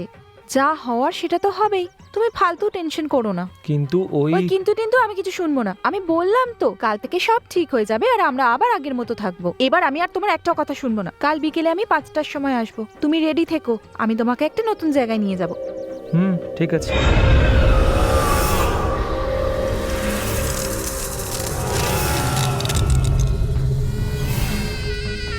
খবরটা কি পেলে রফিক ভাই? মজা হবে তবেই তো জানতে পারবো। রাইট, আমাদের উদয় ছিল না, ও আত্মহত্যা করেনি। তুই বলতে কি চাইছিস? ওকে মার্ডার করা হয়েছিল। মার্ডার? হ্যাঁ, আর যে মার্ডার করেছিল তাকে পুলিশ সব জায়গায় খুঁজে বেড়াচ্ছে ভাই। মুডটা খারাপ করছিস কেন? চুপচাপ খাড়া হয়ে বোঝা একে। ও ঠিকই বলছে। আপনি কি মুড বানানোর কথা শুধু মুখেই বলবেন নাকি সুলতানের মতন এনজয়ও করবেন? কালকে সন্ধ্যাবেলা 7টার সময় যখন পণ্ডিত ওর কাজ শেষ করবে তখন ওখানকার সুলতান আমি হব, আর আমাদের আশেপাশের মেয়েরা আমাদের বেগম হবে। একে মনে হচ্ছে কোথাও একটা দেখেছি, কিন্তু কোথায় দেখেছি? আরে আর কিছুদিন পরেই আমাদের জীবন সুন্দর হয়ে যাবে। বাহ, আমরা সবাই হব সুলতান আর সব মেয়েরা হবে আমাদের। এই শোন না, এখানে দাঁড়িয়ে দাঁড়িয়ে কি করছিস? যা গিয়ে সিগারেট নিয়ে আয়। Okay sir. খুব ভালো আইডিয়া ভাই। বেশি খেয়ে ফেলেছো নাকি? শুধু মজা করব ভাই, শুধু মজা করব। এই পুরো সাম্রাজ্যটা আমাদের হতে হবে। হ্যাঁ ভাই, এই নেশাও কেমন নেশা, মন চাই এই খালি নেশা, এই দারুণ যায়, নেশা রে ভাই। এই যায়। আর এই এই নেশা নেশা যেন করে কখনো দারুণ কাটবে মনে না। হচ্ছে। এই কি এ আবার বন্ধ কর। চুপ। এই এ চুপ কর তখন না। থেকে হর্ন বাজিয়ে এই যায়। কি হয়েছে? দাদা ভাই, কি হয়েছে? গাড়িটা একটু সরিয়ে নিন না, তাহলে আমি এখান দিয়ে বেরিয়ে যেতে পারি। যদি না যেতে দেই তো? এই রোডটা কি তোর বাবার নাকি? আমি কি এমনটা বলবো বলুন? কে রে? RT officer? আরে তুই তো আমার পুরনো বন্ধু, তোকে তো আমি ওই দিনই মেরে দিতাম, কিন্তু তোর কপাল ভালো ছিল।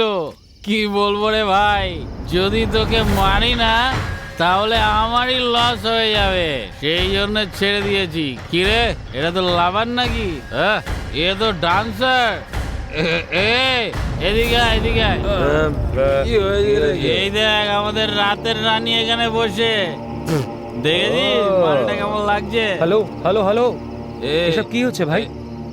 আগে সোজা হয়ে তো দাঁড়ান। বেশি চালাকি করার চেষ্টা করিস না। ওকে এখানে রেখে ফোড় এখান থেকে তুই। হ্যাঁ, বেকার মার খেয়ে যাবি রে ভাই। কাস্টমারকে এরকম অবস্থায় রেখে চলে যাওয়াটা ঠিক কথা নয় ভাই, তাও আবার একজন লেডি কাস্টমারকে এরকম শুনশান জায়গাতে। আপনি কিন্তু এটা ঠিক করছেন না ভাই। হ্যাঁ, ফালতু জ্ঞান দিচ্ছে। এত ফটফট করছিস কেন? এ তো লাভার নাকি রে ভাই? হ্যাঁ, এ হলো বার ডান্সার, বুঝলি? যখন উনি বারে ডান্স করেন তখনই উনি বার ডান্সার, কিন্তু এখন উনি আমার কাস্টমার। আমরা এতটা ভদ্র নই যে তোর কথা শুনে আমরা চুপচাপ চলে যাবো। হ্যাঁ, ফিল্মের হিরোর মতো ডায়লগ কেন মারছিস রে? হ্যাঁ, চার ফট। কই দেখি শোনা, বাইরে এসো একটু। আমার কাছে আসবে না। এসো শোনা, বাইরে না না, আমার কাছে এসো না। কই দেখি।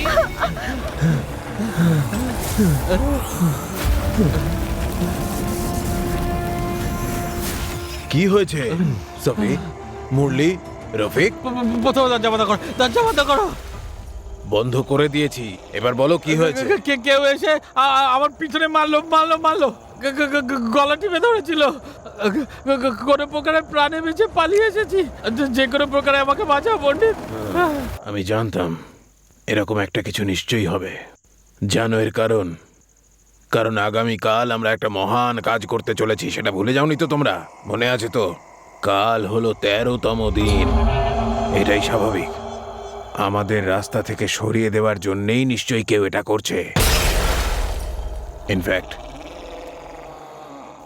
কাল আমার সঙ্গেও এরকমই কিছু ঘটনা ঘটেছে। আচ্ছা, উদয়ের সঙ্গেও কি এরকমই কিছু হতেও পারে? দাদা, আমাদের সাথে যদি কিছু খারাপ হয়? সফি, আমরা যদি এইভাবেই ভয় পাই তাহলে আমরা কিচ্ছু করতে পারবো না।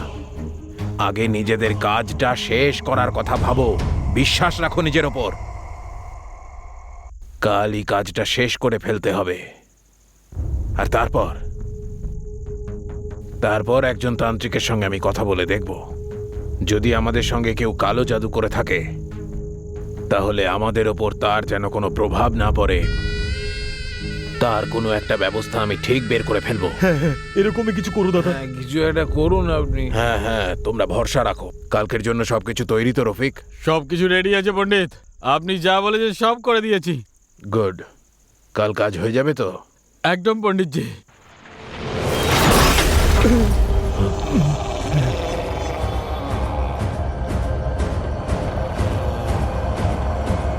এই, ভয় পেও না, সাহস রাখো, সাহস রাখো মনে, সাহস রাখো।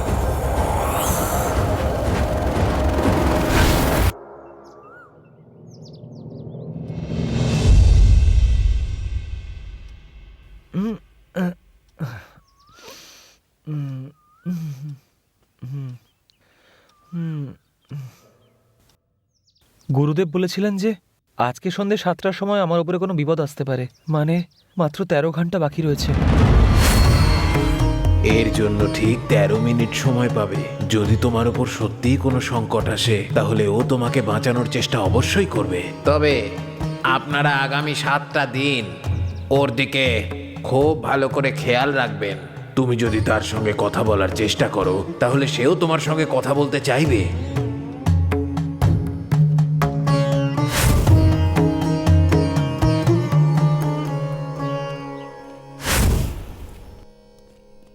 নমস্কার স্যার। আরে পবন, কি হয়েছে আজ এত সকাল সকাল? স্যার, ওই দিন রাতে উদয়ের সঙ্গে যে ছেলেটা ছিল না, ও কালকে রাতে আমাদের বাড়ি এসেছিল। আপনাকে আমি ওই সময় ফোনও করেছিলাম, কিন্তু আপনার ফোন লাগেনি। ও আচ্ছা, হতে পারে যে নেটওয়ার্কে কোনো প্রবলেম হয়েছিল। স্যার, এই দেখুন, আমি ওর ফটো তুলেছি।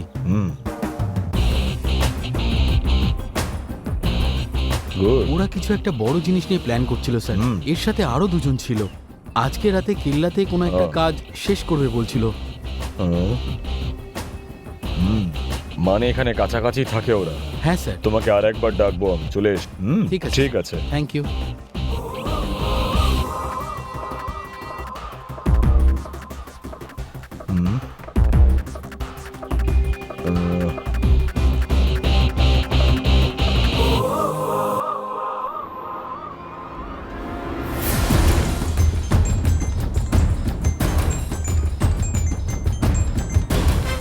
হ্যাঁ বলো রাম। স্যার, আমি যা ইনফরমেশন পেয়েছি আজকে সন্ধ্যে 7টার সময় কেল্লাতে কিছু একটা হতে চলেছে স্যার।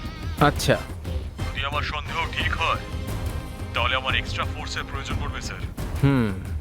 তুমি একজন ভালো অফিসার। আমি তোমার রিকোয়েস্ট অবশ্যই কনসিডার করব।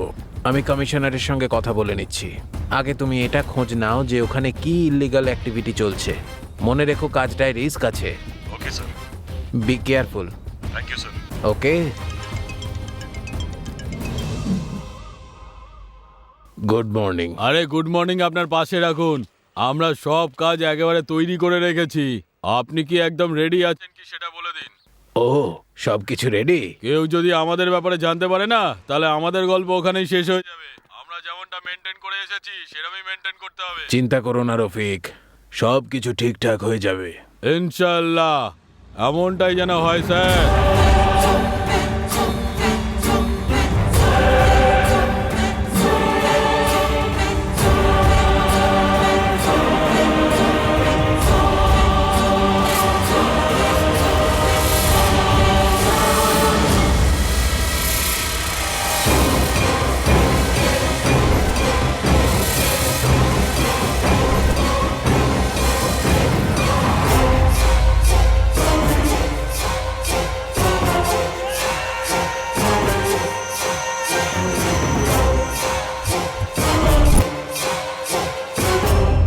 এটাই সেই কেল্লাটা। এই পুরনো কেল্লার শুধু দুটোই এন্ট্রান্স রয়েছে। যদি আমরা সেটাকে ব্লক করে কভার করতে পারি তাহলে ওরা নিশ্চয়ই ধরা পড়বে।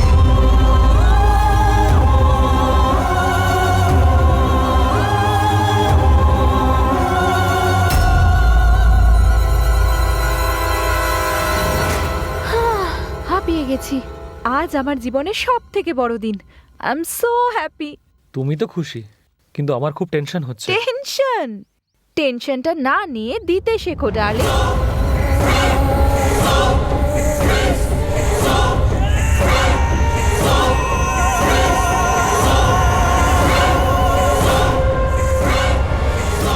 সব ঠিক হয়ে যাবে। চলো যাওয়া যাক। চলো।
দেরি হয়ে যাচ্ছে, ও আসবে তো?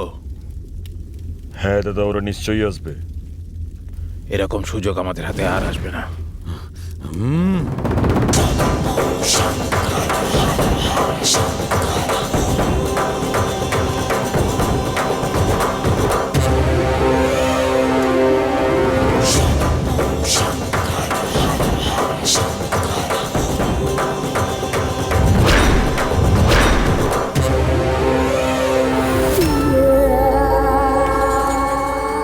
এসব কি সুচি?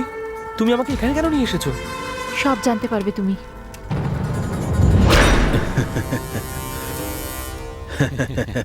রফিক, হ্যাঁ, দেখা যায় পণ্ডিত। গুড রফিক, ভালো অ্যারেঞ্জমেন্ট করেছো।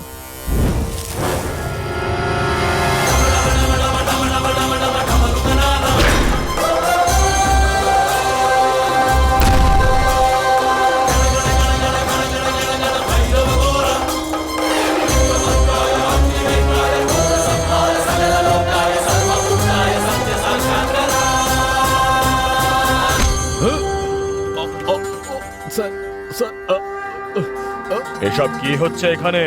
স্যার আমার বন্ধুর শরীর থেকে ভূত তাড়াচ্ছি স্যার। ও, তুই ওর ভূত তাড়াচ্ছিস? আমি তোর ভূত তাড়াবো? আমি কি করেছি স্যার?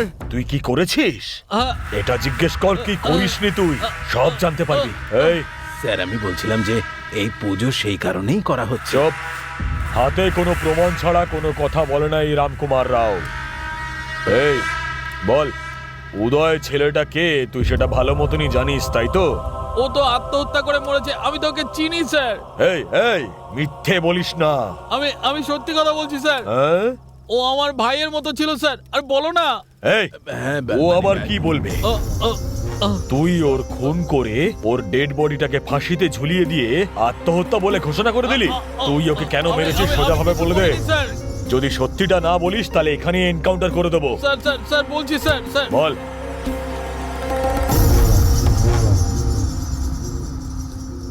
নমস্কার দাদা। দাদা, টাকা? এই সকালে এসে নিয়ে যাবি, ঠিক আছে দাদা। আর একদম সকাল সকাল চলে আসিস না। ওকে দাদা। ভাই, যদি আমরা 10 কোটি টাকা পেয়ে যাই তাহলে কি করবে? নিজেদের মধ্যে ভাগ করে নেবো আর কি। আমাদের মধ্যে যদি কেউ মরে যায় তো?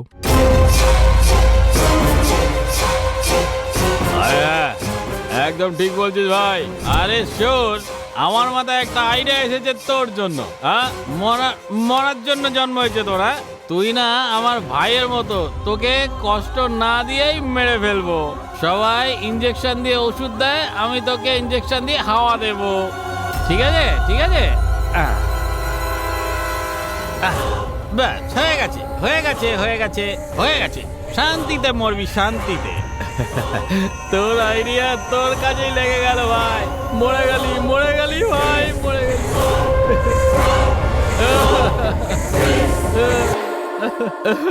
এত কম বয়সেই আত্মহত্যা করলি ভাই।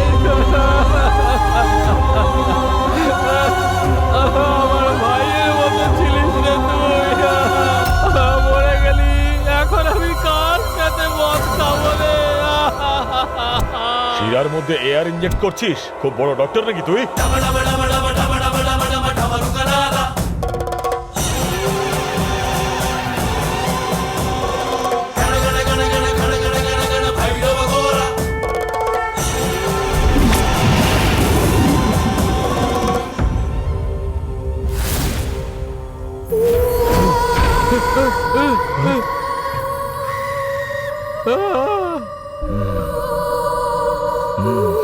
দীপু, 13 দিন আগে কি হয়েছিল সেটা কি তুমি জানো?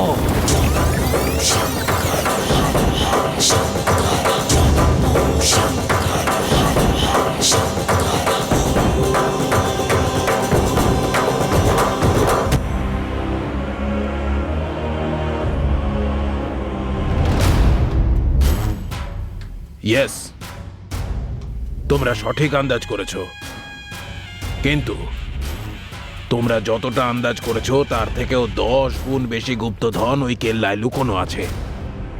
16শ শতাব্দীতে নিজামেরা অত্যন্ত বুদ্ধি করে নিজেদের সমস্ত সম্পদ অত্যন্ত সুরক্ষিতভাবে এই কেল্লার নিচে লুকিয়ে রেখেছিল। ওই গুপ্তধন এই কেল্লার কোথায় লুকোনো আছে সেটা আমি ঠিক খুঁজে বার করব, কিন্তু ওই গুপ্তধনকে সেখান থেকে বের করে আনা অতটা সহজ হবে না। ওই গুপ্তধনকে ওখান থেকে বের করার জন্য 13 বছরের মধ্যে মাত্র একবার পুষ্যা নক্ষত্রে এক বড় পূজার আয়োজন করতে হবে। 13 বছর পর? হ্যাঁ, কিন্তু ওই 13 বছর পূর্ণ হতে আর শুধু 13 দিনই বাকি আছে। শুধু 13 দিন। আর একটা জরুরি বিষয় হলো এটা যে ওই গুপ্তধনকে বাইরে বের করে আনার জন্য আমাদের 5টা জীবকে বলি দিতে হবে। 5। তোমরা এই কাজটা করতে পারবে? আরে পণ্ডিত, কিছু টাকার জন্য নিজের বাবা মাকে পর্যন্ত আমরা বেচে দিই, বুঝেছো? আর যদি আমরা ভরি ভরি সোনা পাই তাহলে তো সব কিছু করে দেবো। আরে আগে ডিটেলটা বলো। আরে এই কাজটা এত সহজ নয় রফিক, এতে আমাদের প্রাণও চলে যেতে পারে, মনে রেখো। টাকা দিয়ে পৃথিবী চলে, কাজ যাই হোক না কেন পণ্ডিত। তাহলে ঠিক আছে, আজ থেকে ঠিক 13 দিন পরে ঠিক সন্ধে 7টার সময় আমরা পূজা শুরু করব। আর আমাদের বলি দিতে হবে জলে থাকা কোনো এক প্রাণীর বলি, ভূমিতে থাকা কোনো এক প্রাণীর বলি, আর আকাশে উড়তে পারা কোনো এক জীবের বলি। এই সমস্ত জীবেদের বলি দিতে হবে আমাদের। Last but not in the list, Pushya নক্ষত্রে জন্ম নেওয়া আমাদের পুজোর সময় পর্যন্ত এমন পুরুষ যে তার সারা জীবন ব্রহ্মচর্য পালন করে গেছে, এমন এক পুরুষের বলি চড়াতে হবে। পণ্ডিত, তুমি যা যা বললে সে সমস্ত কিছুই আমরা জোগাড় করে আনতে পারি, কিন্তু পুষ্যা নক্ষত্রে জন্ম নেওয়া এরকম ছেলে আমরা কোথা থেকে খুঁজে পাবো বলো? হ্যাঁ, এটা তোমাদেরকেই খুঁজে বার করতে হবে। অন্যান্য সমস্ত প্রাণীর চেয়ে জরুরি ওই পুষ্যা নক্ষত্রে জন্ম নেওয়া ছেলেটি। এবার বলো, তোমরা কি এই কাজটা করতে পারবে? হ্যাঁ, হয়ে যাবে। ওই ব্রহ্মচারী সাদাসিধে ছেলেটাকে আমি নিয়ে আসব, বাকি ব্যবস্থা তোমরা করে নিও। তুমি আনবে? কাকে আনবে? আরে কিভাবে নিয়ে আসবে তুমি? ওই যে ছেলেটা আছে না দীপু, যে আমার ভালোবাসায় অন্ধ হয়ে রয়েছে, আমি ওকে নিয়ে আসবো। এই দায়িত্বটা আমি নিচ্ছি। ওই মেয়েটার ব্যাপারে বলার জন্য আমি দীপুর কাছে দৌড়ে দৌড়ে আসছিলাম। যে কোনো প্রকারে দীপুকে তোমার থেকে দূরে রাখতে চেয়েছিলাম, কিন্তু রাস্তায় একটা লরি আমাকে ধাক্কা মেরে চলে গেল। আমি দীপুকে বোঝানোর অনেক চেষ্টা করেছিলাম, কিন্তু তারপর ওকে এটা ভেবে ছেড়ে দিলাম যে ভয় ওর কিছু হয়ে না যায়। তোমাকে দীপুর থেকে আলাদা করার জন্য যখন তুমি দীপুর বাড়ি গেছিলে, তোমাকে ভয় দেখানোর চেষ্টা করলাম, কিন্তু তুমি ওকে নিয়ে চলে গেলে। তোমাদের দুজনকে আলাদা করার আমি অনেক চেষ্টা করেছি, কিন্তু আমার সব চেষ্টা বিফলে চলে গেল।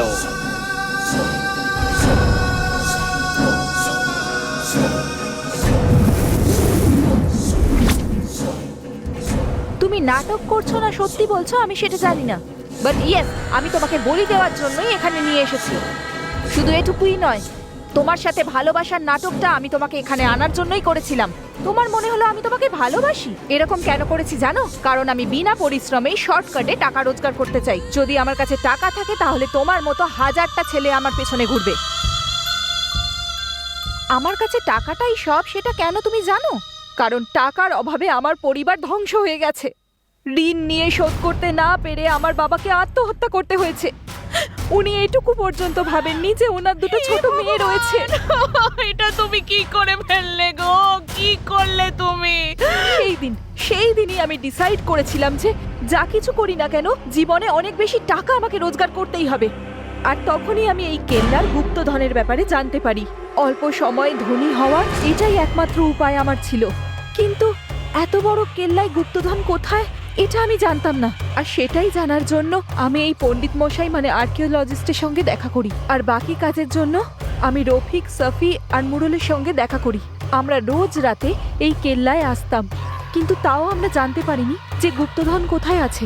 ওই দিন যখন আমরা মার্কেটে জরুরি কথা বলছিলাম তখন তুমি ওখানে চলে এসেছিলে। আর তোমার ওই মারপিট আর রাগ দেখে আমি ভীষণ ভয় পেয়ে গেছিলাম। আমার যাতে কিছু না হয় সেই জন্য আমি তোমাকে আয়ুর্বেদিক ট্রিটমেন্ট করিয়েছিলাম। শুধু এটুকুই নয়, আমার তোমাকে একদম পছন্দ নয়, তাও আমি তোমার সাথে এনগেজমেন্ট করেছি। গুপ্তধন পাওয়ার পর তার যাতে ভাগ বেশি না হয় সেটা ভেবে আমি টিমের এক একটা লোককে মারার প্ল্যান করেছিলাম। আর তাই জন্য রফিককে আমি টাকা দিয়েছি। খুনটা যে তুমি করেছো পুলিশ যাতে এটা সন্দেহ করে সেটারও একটা প্ল্যান করেছিলাম, কিন্তু সেটা সফল হয়নি। আরে পণ্ডিত মশাই, আপনি পুজোটা শুরু করুন না।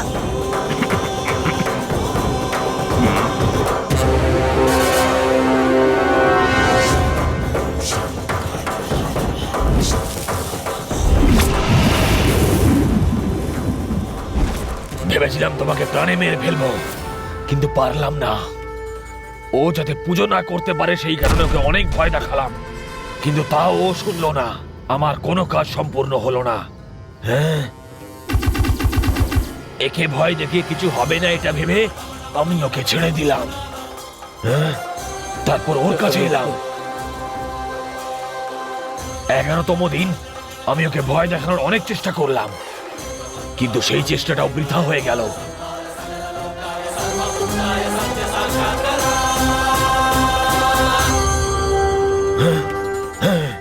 এবং সবার শেষে আমি এই লোকগুলোর কাছে গেলাম।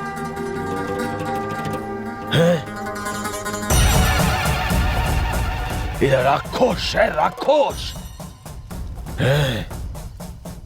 আমার দীপুকে এদের হাত থেকে রক্ষা করুন স্যার। স্যার, প্লিজ স্যার, যে কোনো ভাবে দীপুকে ওদের হাত থেকে রক্ষা করুন স্যার। প্লিজ স্যার, রক্ষা করুন প্লিজ স্যার। এটাই আমার শেষ ইচ্ছে স্যার।